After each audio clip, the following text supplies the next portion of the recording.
After the big diplomatic success of the G20 summit, the Prime Minister hosted a gala dinner for Team G20 at the Bharat Mandapam. The Prime Minister's gesture of acknowledging the ground staff, the support team and security agencies who worked tirelessly to make the G20 summit a roaring success has been seen. The Prime Minister interacted with over 3,000 workers who managed the logistics of the grand show. Prime Minister also said it was them who are truly behind India's big global moment. देश का नाम रोशन हुआ, चारों तरफ से तारीफ ही तारीफ सुनने को मिल रही है।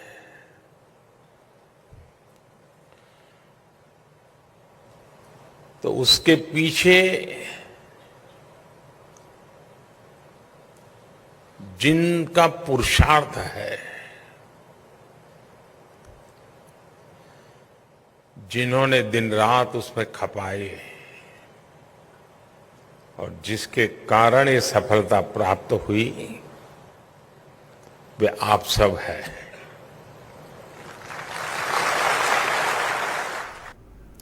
Three Indian martial arts athletes have been forced to pull out of the Asian Games 2023 in Hangzhou after not receiving visa clearance from China. The three women wushu fighters are from Arunachal Pradesh, and India filed a formal protest against China's deliberate and selective obstruction of sportspersons after Beijing denied visas and accreditation to athletes from Arunachal Pradesh. Union Minister Anurag Thakur has now cancelled his visit to China, sending out a strong message amid China's notorious move. Now shifting our focus to Karnataka, BJP and JDS alliance has been sealed for 2024 elections. JDS's H.D. Kumaraswamy has met with Amit Shah and J.P. Nadda as well as they welcomed the Karnataka party to the NDA fold. Now J.P. Nadda has announced the alliance on social media. H.D. Kumaraswamy spoke to the media as well, where in fact they did not divulge any details on seat sharing. H.D. Kumaraswamy in fact said that seat sharing is not important. What is important is that both these parties have come together to make sure that the people of Karnataka get what they need. The JDS also said that they are united to safeguard Karnataka's interests. After weeks of negotiations and speculation, the JDS and BJP finally announced an alliance to fight the upcoming Lok Sabha election. The official entry of the JDS into the NDA was announced by JDS leader H.D. Kumaraswamy after he met with Union Home Minister Amit Shah in Delhi. BJP President J.P. Nadda and Goa CM Pramod Sawant, who were present in the meeting, took to social media to formally announce this alliance. BJP veteran B.S. Yediyurappa had in early September revealed that an alliance had been firmed up with the JDS and that he is waiting for the central leadership to make the formal announcement. Kumaraswamy has since maintained that he is looking forward to an alliance to take on Chief Minister Siddaramaiah and his deputy D.K. Shivkumar. However, both the BJP and the JDS are yet to announce a seat-sharing formula. The alliance was seen as a necessity for the JDS after it was battered by the Congress in the assembly polls. Today formally we discussed about joining hand with BJP by joining NDA partner. Actually, we have discussed preliminary issues formally. All those outcome will going to be announced at a appropriate time. The JDS is a party with a concentrated influence in the old Mysuru region, with a stronghold over Karnataka's second largest voting bloc, the Vokaliga caste vote. The BJP is weak in parts of this region and hopes to galvanize itself with this alliance. While both the parties were defeated by the Congress in the recent assembly election, the BJP and the JDS in Karnataka are desperate for a new strategy. However, the alliance or the success of it would depend on the seat-sharing arrangement between the two and if the JDS can transfer votes to its ally. With camera person Govind, Pratibha Raman in Bengaluru for NDTV. Shifting our focus, the Indian National Lok Dal's Samman Divas rally is set to take place on the 25th of September. The rally is being organized to mark the birth anniversary of former Deputy Prime Minister Chaudhry Devi Lal, the founder of the INLD, and to resurrect the party which has been battling erosion in its mass base. Now, according to sources, a meeting between Abhay Singh Chautala and Congress Chief Kharge has taken place and an invitation has been given to Kharge for the Samman Divas. Now, sources also say that Kharge says they wish the best for the INLD, but a decision on whether they will attend or not will have to be taken at a party level. Now, earlier the INLD MLA Abhay Chautala also said the INLD has no inhibition in joining hands with the Congress. I have my colleague Ghazali joining us on the broadcast. Ghazali, now take us through, of course, there is speculation on whether the Congress will attend the INLD's rally or not. In fact, now our sources are saying that an invitation has been put forward. Oh yes, INLD has sent and shown many overtures in the last few weeks, with the lone MLA, Abhay Chautala expressing his willingness to join the India alliance. And the main anchor between the two parties is JDU, because JDU and INLD, they both come from the same ideological Janata Party days. And the Samman Divas rally's invitation was extended today to the Congress Party chief, Mr. Mallikarjun Kharge, by Abhay Chautala. But there has been no confirmation as of now. The suspense remains, because Mr. Kharge had assured Mr. Chautala that certainly they are all together in the fight against the BJP. But whether Congress leadership will make its presence in the Kathal rally on 25th of September is yet to be seen. Now, this has also brought to the fore the fault lines in what Congress is facing with its regional, the opposition to the regional parties in many states. Like in Punjab, the Punjab Congress unit keeps saying that they can't have an alliance with Aam Aadmi Party. Similarly, in Haryana, when Mr. Bhupendra Singh Hooda, the leader of opposition, a very prominent face of Congress in Haryana, was asked about whether Congress will go with INLD for the next assembly elections scheduled after the Lok Sabha, he categorically said that Congress is like sufficient, or it's capable enough to win all the 10 Lok Sabha seats on its own. So these are two issues which Congress will have to balance it out if it forges alliance with multiple regional parties, more so when these regional parties originated on an anti-Congress plank years ago. Right. Thank you, Ghazali, for joining us and bringing us those latest details.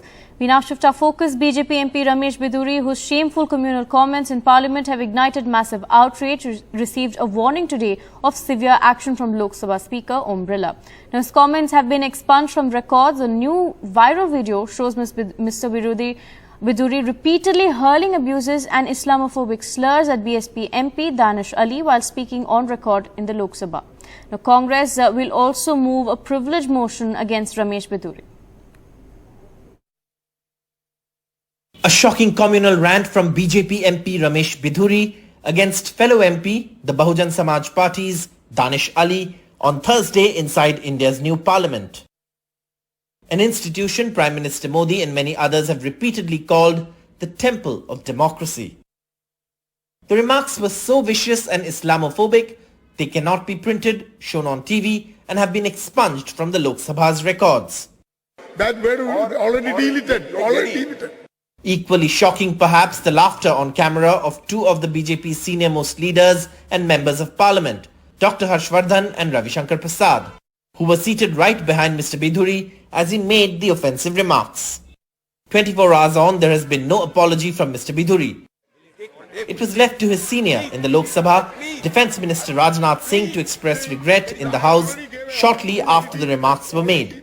यदि कुछ ऐसा उन्होंने कहा है जिससे कि इनकी feeling hurt हुई है, उसके लिए मैं खेद व्यक्त करता हूं. After outrage, the BJP has now issued a notice to Biduri, asking him to explain his controversial remarks within 15 days. Sources say Lok Sabha Speaker Om Birla has warned Mr. Biduri of severe action for a repeat offence. But this is not enough, says Danish Ali, who has written a letter to the Speaker demanding the matter be sent to the Lok Sabha Privileges Committee. सत्ता पक्ष ये करेगा, सत्ता पक्ष का सांसद ये करेगा, तो मेरे पास उस सदन को छोड़ने के अलावा और कुछ नहीं है. मानसिक स्थिति रात में दिमाग की नस फटने को तैयार थी. रात भर सोया नहीं. The opposition has hit out at the BJP over the issue. The Congress has written to the Lok Sabha Speaker demanding strict action. समझ में नहीं आता वो लोग जो बीजेपी के अंदर हैं मुसलमान या बीजेपी के साथ जुड़े हुए हैं, वो किस तरह ये बर्दाश्त करते. मैं तो बीजेपी के बाहर रह के भी मुश्किल समझता हूं इन चीजों को बर्दाश्त करना. इससे पता चल जाता है कि इन लोगों के मुसलमानों के तहत सोच क्या है, वो हमारे बारे में क्या सोचते हैं. शर्म आनी चाहिए इन लोगों को। लोकसभा में इस तरह की भाषा का इस्तेमाल करना, इनको हमेशा हमेशा के लिए पाबंदी लगा देनी चाहिए। पूरी पाबंदी इन पर हो जिससे कि ये चुनाव भी न लड़ पाएं। Former Union Minister Dr. Harshvardhan, who was seen grinning as Mr. Bidhuri was abusing Danish Ali, protested about being dragged into the controversy, claiming on social media he could not clearly hear what was being said. An NDTV Bureau report. We'll continue tracking these stories for you. For now, we take a short break.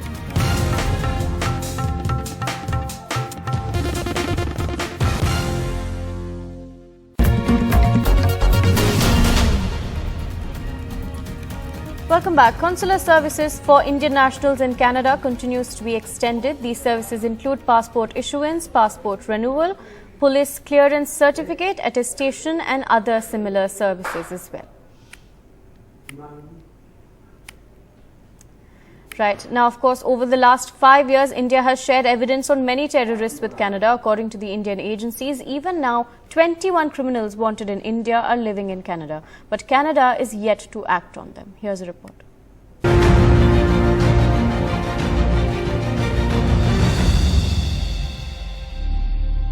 India-Canada relations at an all-time low, precipitated by Canada accusing India of a role in the killing of this man, Hardeep Singh Nijjar, a Khalistani Tiger Force operative and one of India's most wanted criminals. Vancouver, Surrey, Ottawa and Brampton, these cities are notorious for anti-India propaganda, and as per dossiers of India intelligence agencies, as many as 21 of India's most wanted have been living in these areas for several years. The National Investigation Agency claims it has shared not only information but also evidence about their involvement in anti-India activities.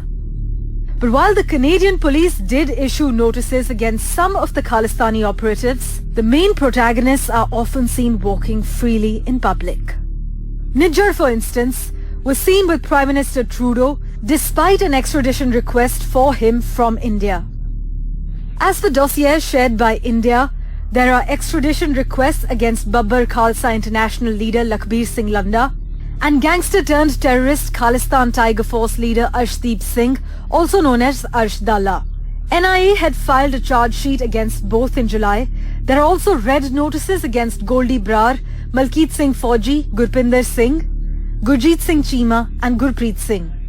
In addition, Interpol's more informal blue notices have also been issued against half a dozen Khalistani gangsters based in Canada. NIA also alleges that the key organizations behind all these separatist activities is Sikhs for Justice, run by Gurpatwant Singh Pannu. Pannu recently asked all Hindus in a video to leave Canada and also allegedly threatened Indian diplomats. Also, according to the evidence collected by the Punjab police, it is Sikhs for Justice which is funding anti-India activities in Canada. 220 individuals or families in Canada have received financial assistance from SFJ in a few years. Another 178 individuals got 7.19 lakh rupees from SFJ activists. SFJ also carried out online propaganda, and action was taken by Punjab police against 142 websites and over 100 social media handles. Primary concern of Indians is safety and security of Indian diplomats and diaspora staying in Canada, because SFJ leader has been issuing death threats openly and Canada has been doing little to ensure the security of Indians staying there. Meanwhile, both the countries are trying to reach out to their allies so that they can project their side of truth and negate the other side. In New Delhi, this is Neeta Sharma reporting for NDTV. Now, Canada-based Punjabi singer Shubh has offered an explanation as he found himself caught in a Khalistan controversy. His India tour was cancelled over a contentious map. Sponsors pulled out of his tour as well. Here is what his side of the story is. Canada-based Punjabi singer Shubh has offered an explanation as he found himself caught in a Khalistan controversy. I'm Arun Singh and I'm here to explain what the controversy is. And for starters, who is he? Let's dive in. Shubh is a 26-year-old singer who has ruled the global chartbusters list with songs like Checks, Elevated, Still Rollin'. Speaking of still rolling, he had planned a global tour by the same name, commencing it with India in September. But as he started promoting the tour, protests started to appear online and offline. That's essentially because of an Instagram story he had posted back in March this year. Punjab police were hunting for Khalistani outfit Waris Punjab the chief Amritpal Singh, and there were internet shutdowns in the state. Shubh wrote, "Pray for Punjab," but along with it posted a picture of distorted map of India. Now as a result, Boat, an electronics brand, has withdrawn its support to Shubh. His tour has got cancelled. Inquisitive, the artist whose artwork was shared by Shubh, stepped in with an explanation. He said he showcased a policeman taking the switch out of the Punjab region. "My focus was to highlight the northern area to be intentionally dark and not lit due to the blackout," unquote. And now on 21st of September, Shubh chose to speak up. He says, "India is my country too. It's my humble request to refrain from naming every Punjabi as a separatist or anti-national." Canada-based Shubh's controversy unfolds against the backdrop of strained relations between India and Canada. That's all for now. This is Arun Singh signing off for NDTV.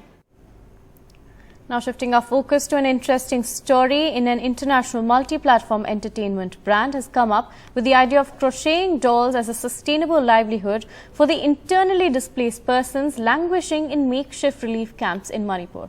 The ongoing violence in Manipur has so far killed 175 people, injured at least 1,108 people, 4,786 houses have been set on fire, and over 50,000 people have been displaced internally. BM Sunzu and Ratnadeep Chaudhary report.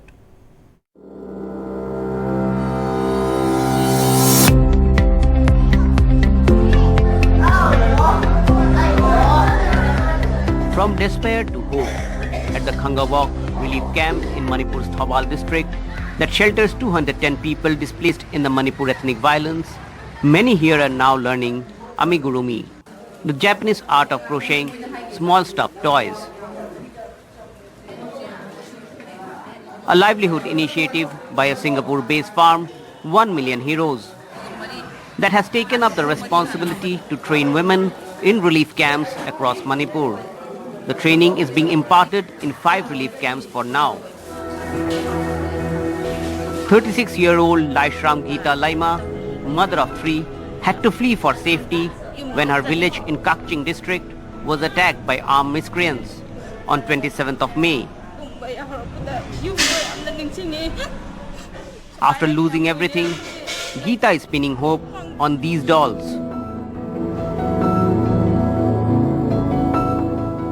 Akoy sisda relief camp sida lakjaw matamda akoy se thabak sumham nongham zo leitaba adagi angang nubi chen manina thaba inkhang sunangai su leijataba adu leijataba sida moi live tv saba singje laga akoy se.